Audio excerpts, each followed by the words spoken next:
Marja Square, Damascus, May 18, 1965. The city stirs under a pale, uncertain light as if holding its breath for what is to come. A crowd gathers in the cold dawn, drawn by the promise of spectacle and retribution. Men, women, and even children press forward, their faces tense with anticipation, some curious, others grim. On the gallows stands Eli Cohen, known to Syrians as Kamal Amin Thabet, condemned as a traitor and Israeli spy.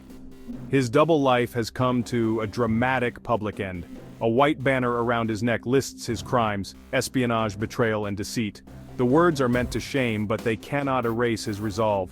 He faces the crowd with quiet dignity, betraying no fear. His eyes are steady, his posture unbroken, as if determined to meet his fate on his own terms.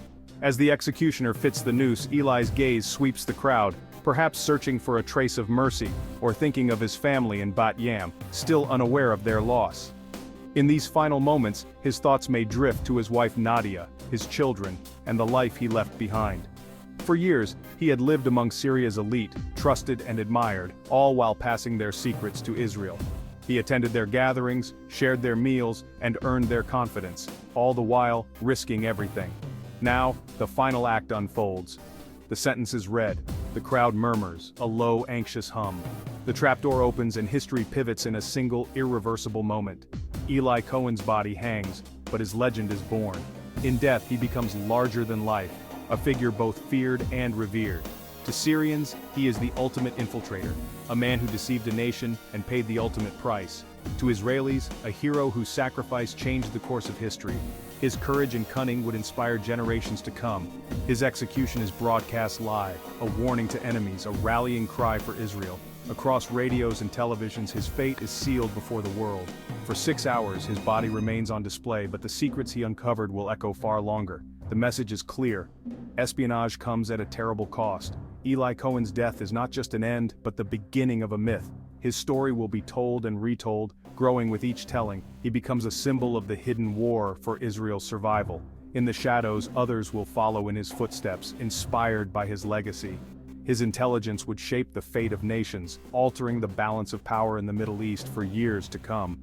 The world watches and a legend is cemented. Headlines cross continents and his name becomes synonymous with sacrifice and intrigue. The man is gone, but his story is just beginning. In the fading light over Marja Square, the echoes of his life and death linger, shaping history in ways unseen.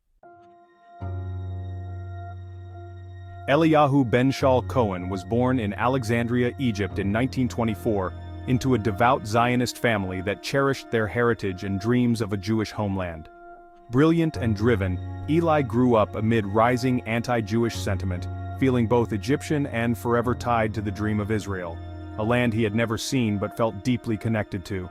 Expelled from university for his heritage, Eli turned to underground Zionist activism, risking arrest to help Jews escape Egypt, a dangerous yet noble cause that fueled his passion. After the Suez Crisis, life became untenable for many Jews.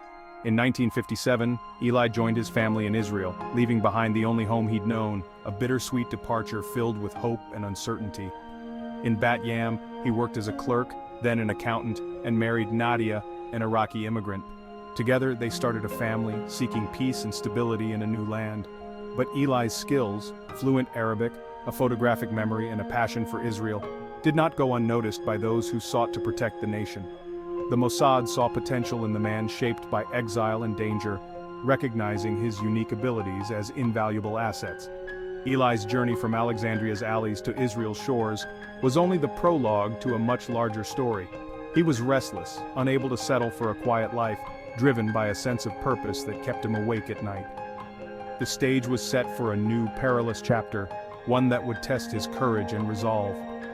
Soon, he would be asked to risk everything for his adopted homeland, a call to action that he could not ignore. The skills honed in Egypt would become Israel's secret weapon, a crucial element in the nation's defense strategy. Eli Cohen was about to become more than a survivor.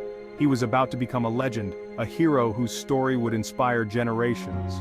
The call to serve was irresistible, a summons that resonated with his deepest convictions.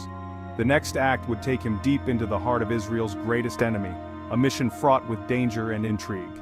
The transformation was about to begin, marking the start of a daring and historic journey. The Mossad needed someone who could vanish into the Arab world, someone who could blend in so completely that even the most suspicious eyes would see nothing out of the ordinary. Eli Cohen was their answer, a man with the perfect background, the right skills, and an unwavering sense of duty. At first, Eli hesitated. He wanted a normal life with Nadia, his beloved wife. The thought of leaving her, of risking everything, weighed heavily on his heart. But the Mossad's call to duty, and his own restlessness, proved stronger. The need to serve his country, to make a difference, was impossible to ignore. He agreed to a mission, one that would require him to infiltrate the highest ranks of the Syrian regime. Training was brutal, pushing him to his physical and mental limits. Eli mastered codes, surveillance, and the art of becoming someone else. He learned to think, act, and even dream as another man. His new identity was born. Kamal Amin Thabet, a wealthy Syrian businessman returning from Argentina, with a mysterious past and a convincing story. Every detail of Kamal's life was crafted: family, fortune, even his accent and mannerisms. Nothing was left to chance. To cement his cover, Eli spent a year in Buenos Aires, mingling with the Syrian elite, befriending future power brokers, and weaving himself into the fabric of their world. His charm and intelligence won him trust and access, opening doors that would have been closed to any outsider. By the time he left for Damascus, he was Camel in every way. His transformation was so complete, even he sometimes forgot who he truly was. The Mossad's quiet accountant was now Agent 88, ready for the most dangerous mission in Israeli history, carrying secrets that could change the fate of nations.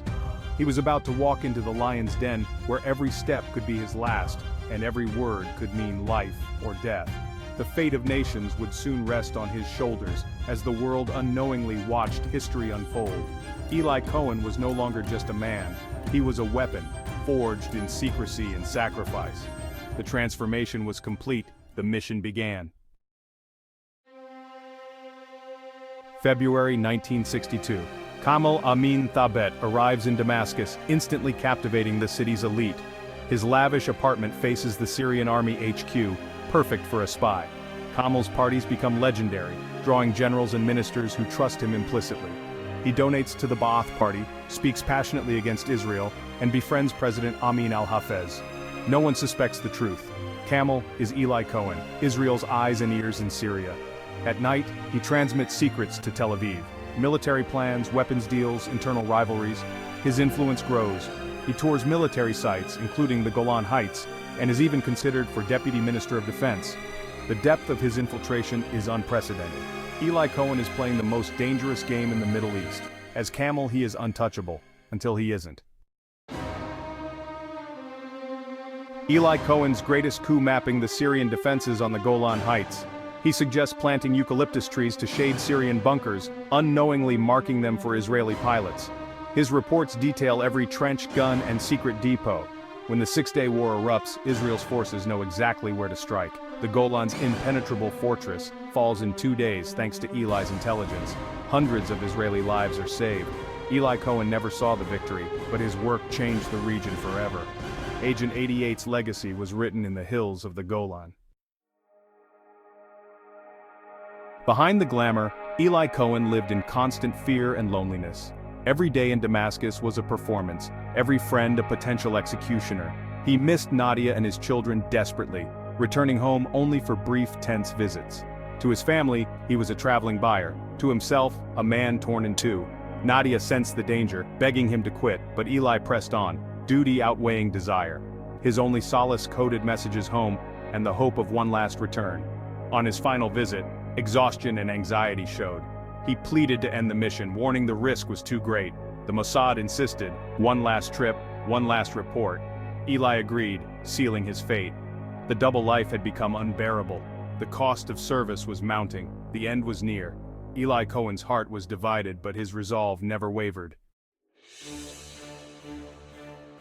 January 1965. Syrian intelligence, aided by the KGB, hunts for a mole. Using advanced radio detectors, they sweep Damascus, imposing radio silence to catch the spy. Eli, unaware, transmits as usual. His routine now a fatal flaw. The signal is traced to his apartment. Security forces storm in, catching him mid-transmission. The game is over. Imprisoned in Almaza, Eli endures brutal torture but reveals nothing of value. He admits only his Israeli allegiance, protecting his network to the end. News of his arrest shocks Syria. The trusted insider was their greatest enemy. His trial is swift and public, a show of regime strength. Denied a defense, Eli is sentenced to death by hanging. The verdict is inevitable. The man who once walked among Syria's elite is now their most infamous prisoner. His composure never breaks. The legend of Agent 88 is sealed in chains.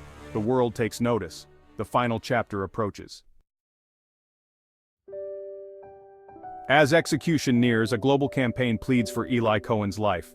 World leaders, the Pope, and Israel all appeal for mercy. Syria refuses. The regime needs a public reckoning. In his cell, Eli is granted one last request, a letter to Nadia and their children. He writes not of anger but of love and hope, urging Nadia to care for their children and to live on. He asks her to forgive, to remarry, to find happiness. His final words are a testament to his character, selfless, loving, unbroken. On his last night he prays with a rabbi, then faces his fate with dignity. The letter becomes a symbol of sacrifice, cherished by his family and nation. Eli Cohen dies not as a broken spy, but as a devoted husband and father. His final message endures, a legacy of love in the shadow of war. Eli Cohen's execution was not the end, but the birth of a legend. In Israel, he became a national hero, his story taught in schools, his name on streets, his memory a symbol of ultimate sacrifice. His intelligence shaped the Six-Day War, saving countless lives. Nadia, his widow, never remarried, dedicating her life to preserving his legacy and seeking his remains. The Syrian regime still refuses to return his body, keeping the wound open. Eli's children grew up in his shadow, guardians of his story. For the Mossad, his loss changed the rules of espionage forever. Agent 88's tale is both inspiration and warning. A single agent can change history, but at a terrible cost. Eli Cohen's courage endures, a timeless example of sacrifice for a greater cause. The spy who risked everything became the soul of a nation.